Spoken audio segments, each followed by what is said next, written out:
With little money, lots of support, Kiwi ingenuity and good old blood, sweat and tears, we're creating a community expedition and research boat built and run by volunteers from around the world, because life is too short not to fight for your dream. I took a stroll downtown this evening when I heard music echo through the night. The same old songs that I heard the night before. So I started running so I wouldn't be too late. I didn't think that I would ever see your face again, but I was wrong. Yeah, I was wrong.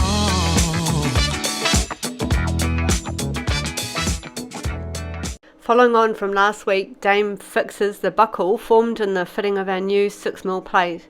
We need to be able to replace a plate anywhere in the world in any circumstance, so we can't rely on heating, which changes the properties of the metal anyway, or rolling the plate. It curves in two different directions, so that wouldn't work either. Even driving the ute over it, which I did love as a suggestion in the comments. Thanks, guys.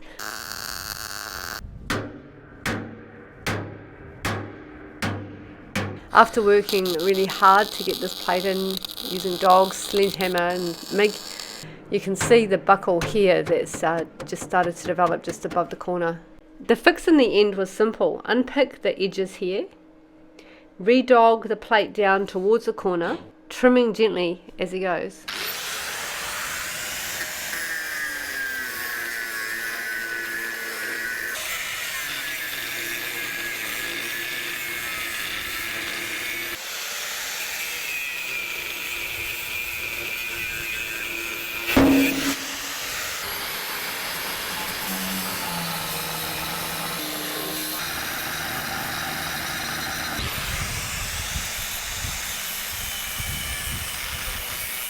I was surprised by how high Dame cut on this back side.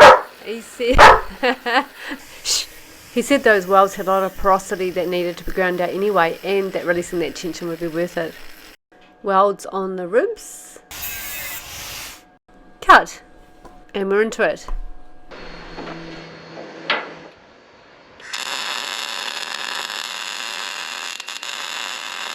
Now that that corner is free, there's nothing holding it to the boat. I can work my way down in small increments, firstly along the keel and then down the hull plate on the rear side of that panel.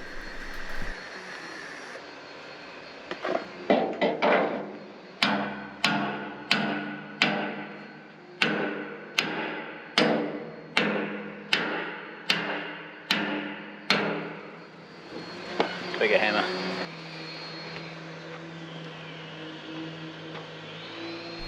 Sometimes when the panel's really tight, you get quite a bit of friction between the dog and the wedge. So I use a bit of machine oil and it just helps it slide in there so that you can get a decent whack on the hammer and it doesn't break the dog off.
When Jess and I bought Brupeg nearly 8 years ago, she was a rusting hulk in the back of this yard. We knew we'd get her in the water, we just didn't really know how. And one of the most amazing parts of this whole project is the fact that such a cool community has built up around the boat. It's because of every one of you that we're able to do this. Our supporters, our Patreons, people that have donated on PayPal, people that have donated their expertise, their time and their knowledge. It's absolutely phenomenal to have you guys with us. If you feel like joining us, we'd love to hear from you. Our contact details are in the description below, and if you'd like to be a long-term supporter, then please join us on Patreon. We'd love to have you aboard.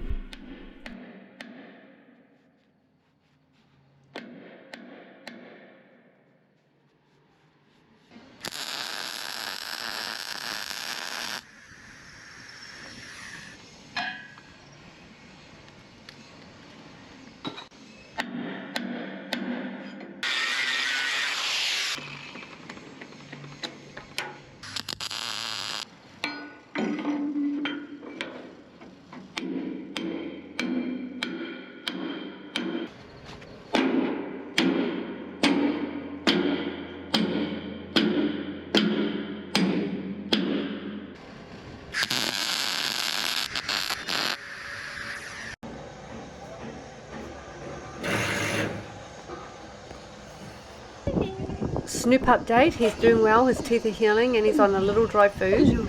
The injection really knocked him out, but he's okay. He's adapted to healthier food okay. Cute factor, still off the charts.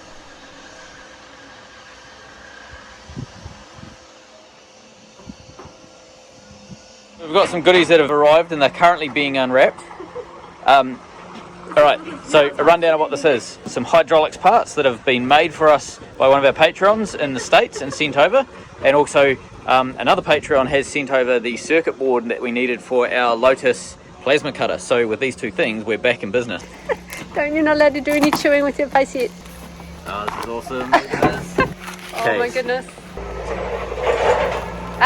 Leave it. Good man, good man. Alright, so rubber coupling inside the aluminium Wow. boss. Wow. And then, right, what's this? Open for inspection by Border Force. Oh, lovely. There's the keys. The two keys for they go in the key. No, leave them there. You're into everything today. Monster. He's on his first injection, so he's a little bit funny in the head. Lovely. This is the thing. This is the part that Daniel made. So. Wow. Oh my god. All right. So there's a few bits to it. So. Wow, that's beautiful, Daniel. That drive coupling will go in there like that. Well, when it goes on there properly, you know, got to line it up, but yeah, right. It goes on there like that. And these keyways will sit inside there.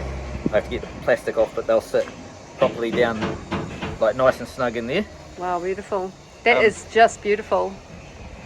And then that part, that face bolts to the front of the Cummins. So these 6 bolt holes here are machined up so that they'll fit nicely on the Cummins. And then you've got, you bolt from this side to attach this to that plate. And the purpose of all of this allows, there's other parts yet to be made and yet to be sent and that sort of thing, but the purpose of all of this is this allows a big hydraulic pump to be bolted onto the very front of the Cummins, so we can drive something that's quite powerful. We wouldn't have been able to do anything without this sort of gear. We wouldn't have been able to drive a hydraulic pump that's got any sort of grunt. And the reason we're putting such a big hydraulic pump on the motor is so that we can power all of the high energy stuff. So we've got the 2 wings, they need a winch each. Each of those needs a lot of oil pressure and oil flow. We've also got a crane that's going on top, very top of the roof of Brupeg, on the wheelhouse roof. The anchor winch also needs an upgrade on the pump, because at the moment we're only running it off a very tiny pump, so we have a very slow anchor winch. So this will upgrade that pump to the right speed. And finally, it also gives us the ability, if we want to do a hydraulic crane out on the back deck here. Then, oh yes, this is just in case Adrian visits. Ooh! We can sneak that into his car somewhere. Is that a magnet? No, that's a sticky-on-y one. Is it? Yeah. It's cute. Lovely. Yeah. Powered by Cummins. Maybe we should just send it to him in the mail. Yeah. With a little bunch of flowers or something. Lovely. That's so cool. Thank you so much, Daniel. This is absolutely awesome. I know there's more bits to come, and I know that you've sent them and they're on their way. But this is so cool. I can't wait to actually get back into the engine room and start bolting stuff to it. Yeah. And the dog is stealing the camera. Must you be involved?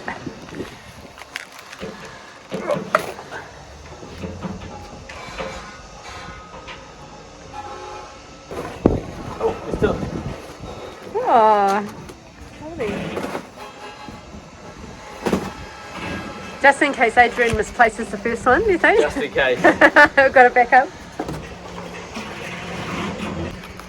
Our plasma cutter was donated by one of our Patreons, Roderick Day, and it's been running beautifully, but one of the circuit boards has burnt out on it. And the issue that we had is because it's an American plasma cutter, it's almost impossible to get parts for it in Australia.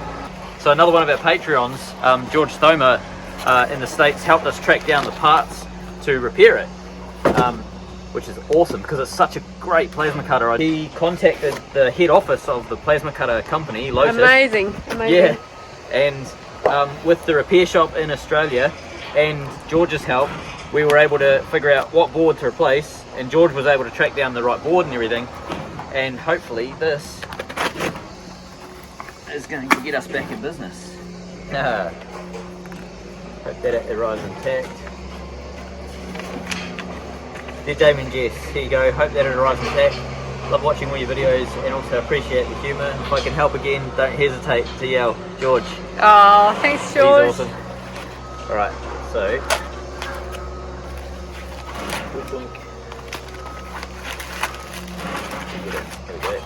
Oh wow, it's bigger than I thought. Lovely. Wow. So that's the high frequency start on the plasma cutter. So this is what does when you pull the trigger, you get a little sort of like a spark plug zap goes across the end of the gun and it starts the plasma, and this is the unit that does that spark. So yeah, obviously turns like a low voltage into a high voltage and then, you know, zaps the spark across. Awesome. Let's get that into town and get the plasma going. So thanks to Roderick Day for helping us get the plasma in the first place, to George Thoma for helping us to get the parts to track them down in a different country to us and keep that thing on the road. It's an awesome machine. And to Daniel Griffith for the hydraulic adapter that you saw earlier. That's only a small part of what he's actually done. He's done a huge amount. So he's done design work for a lot of the hydraulic system on Brupeg. We've done a huge amount of speccing out different parts, machines, pumps, that sort of thing. And there's more parts on the way from the States. So he's done an extraordinary amount for the project. So thank you so much to Daniel as well. And they've donated everything. It's not just the work and the research and coordinating, but donating it as well. It's amazing. Thanks so much, guys. In case you caught this in the background, I'm not allowed to tell you what's going on. Jess is up to something, secret squirrel style. This morning's job is to get this corner in. We've removed the bulge by taking all of the welds holding this corner, so we've welded it basically down this edge. It's nice and flush. Daggy old weld there that I did, that'll come out. But I want to go through, I've prepped this edge because there was some old rubbishy welds and stuff from before on there, so that's all been prepped up nice, and I've welded down to here. So I've essentially pinned it all the way along to this point here, and now I've got to just keep going into this corner and squeeze the plate out. Now to get this plate to pop out like I have, I cut some welds. Here's a weld that I cut earlier. Just trimmed it off the rib that we welded it into, and then there was also one over on this side here which has been pulled off. And it might as well be snowing. It's now high teens, which is freezing for Queensland. High teens in Celsius, I don't know what it is when you use foot pounds. In case you're wondering, that bit there is the dog. That bit there is the wedge. Collectively they're known as dogs. This ain't where I belong. Hey, look at me, man, what I become. I've been running east, looking for a source, digging deep since 99. What I thought was gone was sitting in my pocket in plain sight all along. I think it's time for me to go, burn all bridges. All I know, I got lost along the way, fell between the four, pulling the stitches. Time to let go,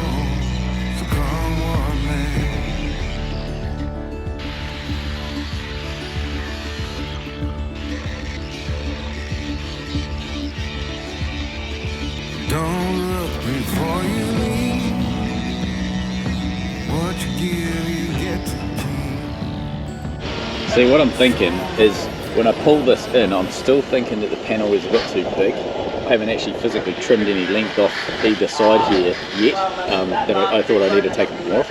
And I'm thinking that if I pull this side in first, this side's going to bow out. Ideally what I'd like to do is maybe pull it from sort of the centre here and work my way down to the corner. To do that, I need to, it's pretty tight, it's basically touching all the way down to about there, so it's relatively tight, and I don't have a lot of room to physically be able to pull it in, so I think we're going to have to do it from the outside. So I'm not 100% convinced that this is actually going to work, but we'll give it a shot. I'll do basically a small bit here, small bit here, small bit here, small bit here, and just keep zigzagging across until we've got it close enough to maybe either trim that corner or just weld it in as is.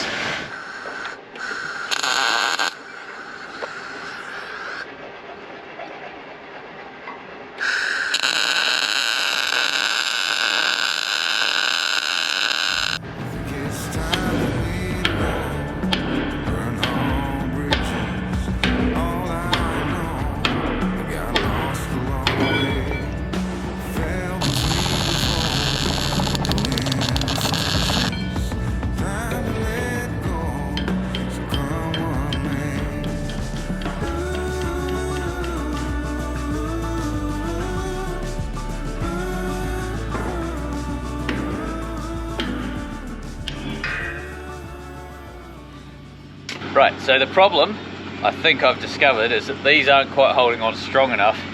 So that's a vertical up weld. The weld itself isn't letting go. What's actually happening is I'm ripping the material that's the hull is made out of, I'm ripping that apart. It's literally pulling out, I don't know, 3 mil of hull every time I weld it, and then that pops off. I lose, you know, 3 odd mil of hull. So it happened up here. What I do is basically grind it out deep and then fill that back up with weld. So I'm not worried about the damage to the hull, that's easy to repair. What I do need to do is basically make better dogs. The trouble is that I'm trying to hold however much tension I'm pushing. I'm only doing it over, say, I don't know, what's that, 40 mil, inch and a half, something like that. So there's just physically not enough ability to hold that amount of pressure over that amount of weld. So I'll make dogs that have, I don't know, maybe double that at least. I think I did that somewhere else, I can't remember what it was, but I did that somewhere else and it held on right. I think I'm not going to get this corner, and there's just too much bend if I try and do it with these wee dogs. Right, let's try this again.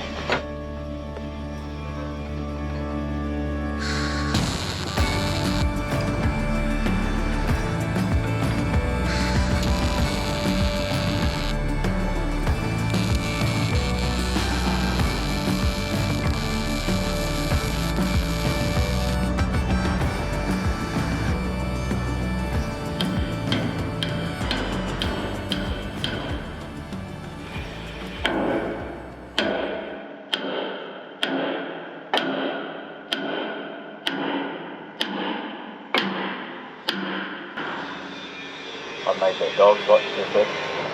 And rather than chop some of the dog apart and re-weld it all, I've decided to stick a bit of metal in there.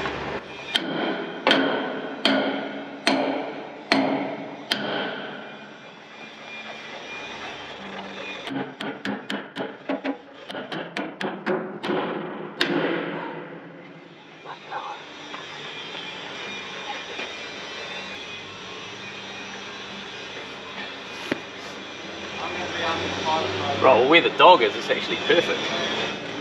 So I've got a bit of a gap here, like this one here is about 6 mil proud of the hull. I can knock that back, I'll move this up here and knock that one back in. Where the dog itself is, it's actually pretty much perfect. It's hard to see on that side, but on this side, that's where the dog's sitting, and it's beautiful and flush. So I think I'll weld it on this side here. I'll just give that a quick grind up and I'll weld it on this side here.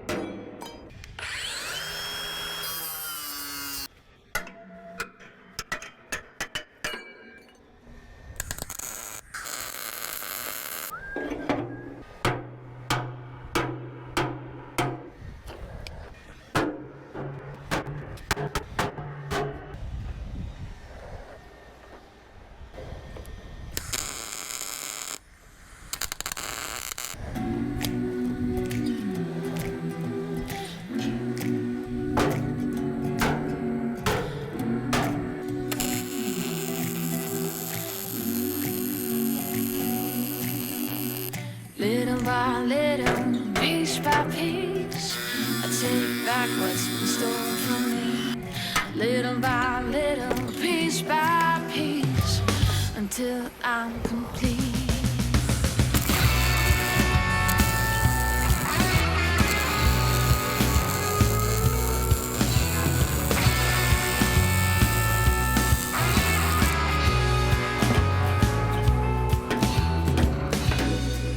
I got my eyes on you, and you got no clue what I'm supposed to do. I can't help myself. Little by little, piece by piece, I take back what's been stolen from me. Little by little, piece by piece, until I'm complete.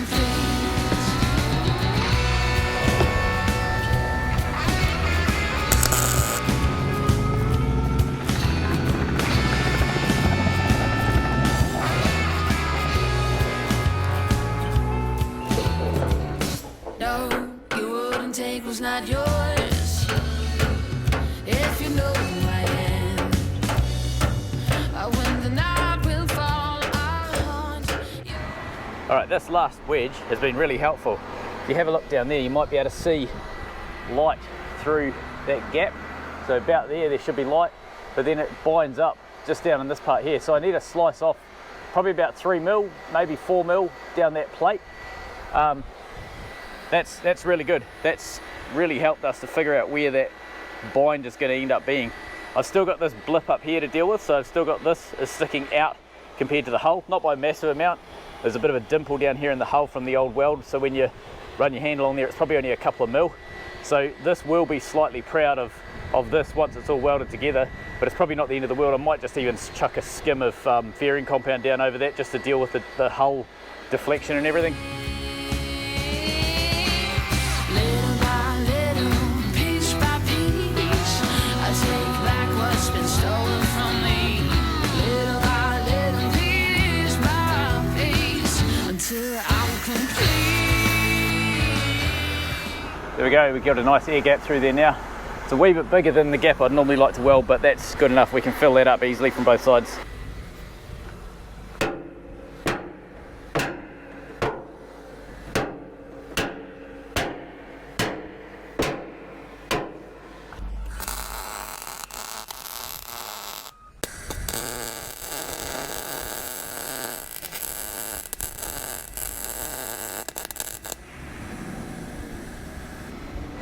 Oh,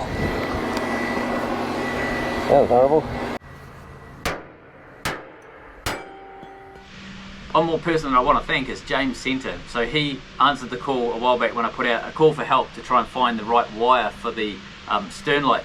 We've already had a Patreon send in the wire that we're probably going to use, but this is definitely going to be used probably actually in our engine monitoring system. So it's something that we desperately need on the boat, and he tracked it down in his country, America, and basically got it to us. So yeah, incredibly awesome to have the support. James, thank you so much for this. I'll show you guys what it actually is.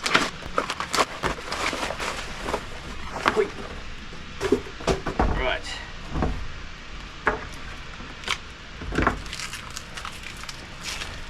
Really heavy duty DC wiring. There you go, you can see 2 conductors inside, a huge amount of insulation.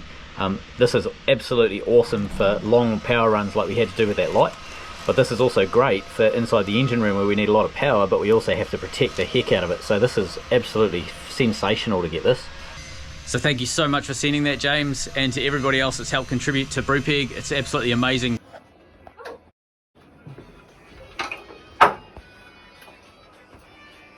Jess is flat stick in here. It's winter officially. I've decided to change things up a little bit. With all the hard work coming up trying to get launched, 100% with a bit of a challenge. So I decided the answer was Hoodies. Now, if you don't know what that is, I hope I'm pronouncing it right. It's a Danish word, and it's a concept of friendship, of warmth, of reassurance, of fun. So my goal is coming up to launch is that this is a warm, loving place to be. So you'll see in the next month or so, as we always knew we'd kind of go that way. We wanted this to be an amazing experience for us and everyone. Yeah, I thought we'd be on the water. But I think winter is a great excuse to get things like dogs that we love and we miss when we don't have one with us, and baking, and there'll be lots of things we'll do. Thanks for all your lovely words and support, and it's all good. Thanks, guys. As part of Jess's new concept of living on a boat, she made these, and I've been doing like the doting husband thing of testing. So that was a test. That one was a test. That one was a test. That one also a test. That one was a test. This one is full production. I think we'll eat this one not as a test this time. Next week, we have a little change of pace.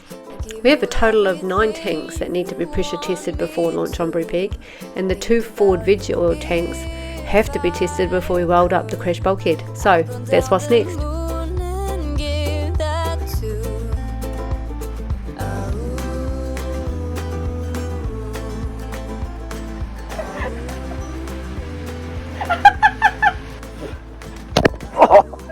Jesus, dog.